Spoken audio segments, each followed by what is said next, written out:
seorang hamba itu jika sudah diletakkan jasadnya di dalam kuburnya, kemudian ditinggalkan oleh orang-orang yang telah mengiringinya. Jadi mengiringi, memakamkan, sudah selesai, ditinggalkan. Jadi begitu ditinggalkan itu sudah mulai terdengar suara orang-orang yang meninggalkannya. Kalau sudah pergi semua itu, ya, kemudian atahu malakan, datanglah dua malaikat.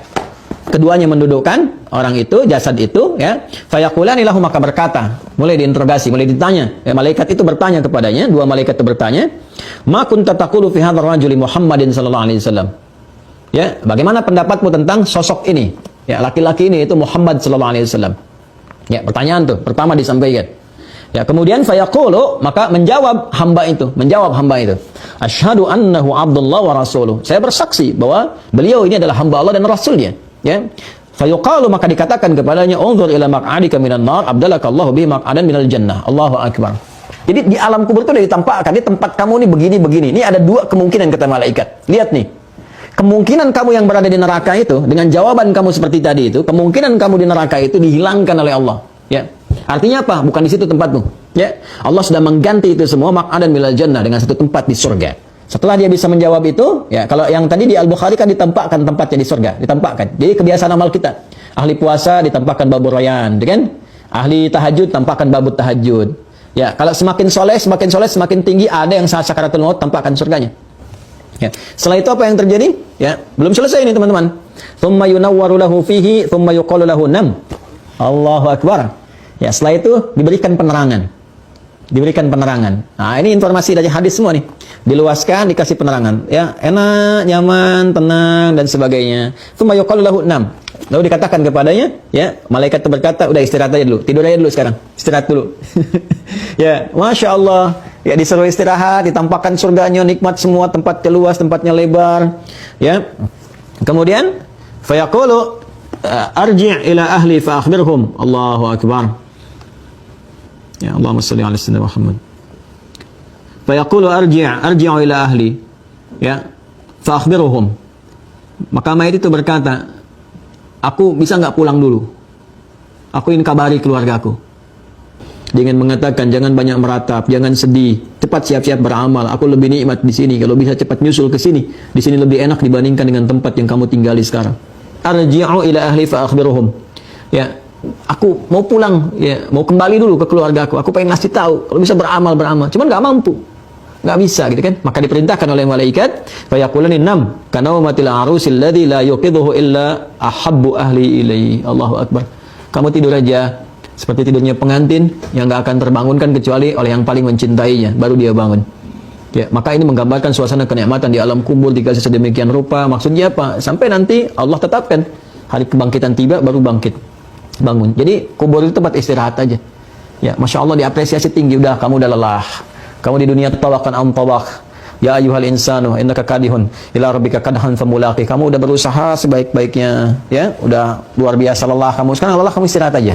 Karena udah ini nanti ada kebangkitan, tegang lagi macam-macam. Udah, jangan sibuk lagi, udah nggak ada amal lagi, selesai kamu. Nggak ada jejak lagi. Makanya disebut alamnya kubur, karena nggak ada jejak amal lagi setelah itu. Udah, diam aja di sini, istirahat sampai kebangkitan tiba dan sebagainya. Kecuali nanti yang Allah kehendaki karena hikmah-hikmah tertentu, hal-hal tertentu. Ya, misalnya dia bermohon kepada Allah, terus kitanya sering mendoakan juga, terus ngirim kebaikan-kebaikan, ya, dengan doa-doa, dengan amal soleh, dengan sedekah. Itu ada yang diperkenankan, melihat dalam mimpi, ngasih isyarat, senyum, bahagia, macam-macam. Ada yang demikian dengan kehendak Allah Subhanahu wa taala. Itu babnya tersendiri. Nanti begitu masuk bab itu kita terangkan sehingga paham dengan ilmunya. Ya, bagian terakhirnya hatta yab'athahu Allahu min madji'ihi dzalika, ya, min madja'ihi dzalika, sampai Allah membangkitkan dari tempat beristirahatnya itu. Wa in kana munafiqan qala sami'tu an-nasa yaqulu fa qultu mithlahu la adri. Tapi kalau orang munafik, ya, orang munafik diminta untuk bersyahadat mengenali Rasulullah, dia nggak bisa. Tadi kayak di Al-Bukhari, dia berkata, ya, sami'tu an-nasa yaqulun, saya dengar manusia banyak bicara, orang-orang banyak menyampaikan begitu. Ya, fa qultu mithlahu la adri. Maka saya pun, ya, menyampaikan seperti itu aja. Saya nggak tahu sosok ini siapa, ya kan? Saya nggak tahu harus mengatakan apa, ya. Fayaqulani qad kunna na'lamu annaka taqulu dzalika. Maka malaikat itu mengonfirmasi, kami juga tahu kebiasaan kamu pasti nggak pernah kebiasaan begitu. Kamu nggak pernah ibadah, nggak pernah ucapkan itu, nggak kenal dengan siapa sosok ini. Jadi dihardik oleh malaikat, la daraita wala talaita. Kamu ini nggak ngerti, nggak tahu, ya, karena nggak pernah belajar baca, nggak pernah pahami. Kenapa dikasih kesempatan hidup? 20 tahun, 30 tahun, 40 tahun, 50 tahun, bahkan puluhan tahun, 70 tahun, 60 tahun, sampai fisik berubah, ya menjadi rapuh, letih, rambut mulai memutih, masih nggak ngerti juga. Ini ada anak 6 tahun ngerti la ilaha illallah, kamu 60 tahun nggak ngerti-ngerti gitu kan? Ini bahasanya gitulah kurang lebih ya. Ya kalau yang nyatanya nanti saat masuk nanti tahu sendiri. Lalu apa yang terjadi kemudian? La daraita wala tarid. Kamu nggak tahu karena kamu nggak pernah mau memahami. Nggak pernah mau belajar, nggak pernah mau mengerti. Tsumma yudrabu bimitraqatin min hadidin darbatan baina udhunaihi. A'udzubillahi min dzalik. Na'udzubillah. Dan tsumma yudrabu bimitraqah, kemudian dipukullah dia dengan palu ghadam min hadidin terbuat dari besi. Ya, dipukul dengan palu ghadam terbuat dari besi darbatan baina udhunaihi, satu pukulan di antara dua telinganya, di dahi, di kening. Pukul, boom, gitu kan? Yang nggak pernah sujud. Yang nggak pernah sujud, yang nggak pernah menghamba kepada Allah, ya kan? Maka kalau tadi di Al-Bukhari dipukul dulu tuh. Dipukul ya, pakai palu besi tadi udah dipukul. Maka malaikat itu dikonfirmasi di At-Tirmidzi, setelah itu belum selesai, udah dipukul, diperintahkan kepada tanah, himpit tuh sampai hancur. Maka hancurlah kemudian tulang belulangnya, habis semuanya. Ya, dan terus begitu, terus tuh kan? Ya, terus begitu dihancurkan sampai kemudian tiba hari kiamat. Jadi tiap waktu begitu aja. Ya, tiap waktu begitu, dihimpit, hancurkan, pukul, himpit, hancurkan, selesai gitu kan? Dan demikian. Jadi kita berlindung pada Allah Subhanahu wa taala akan keadaan-keadaan di alam kubur karena ini perkaranya gaib dan belum ada riset pengetahuan dan tidak mungkin ada juga sehingga bisa ditangkap oleh akal. Maka nggak usah menyoal dengan akal. Ya, kalau ada orang menyoal akal dengan alam kubur, ini menunjukkan dua hal. Satu, imannya dangkal, kedua, ilmunya juga nggak ada.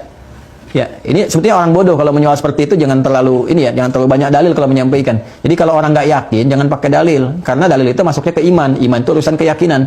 Ya, disampaikan, dakwahi, doakan, sudah selesai.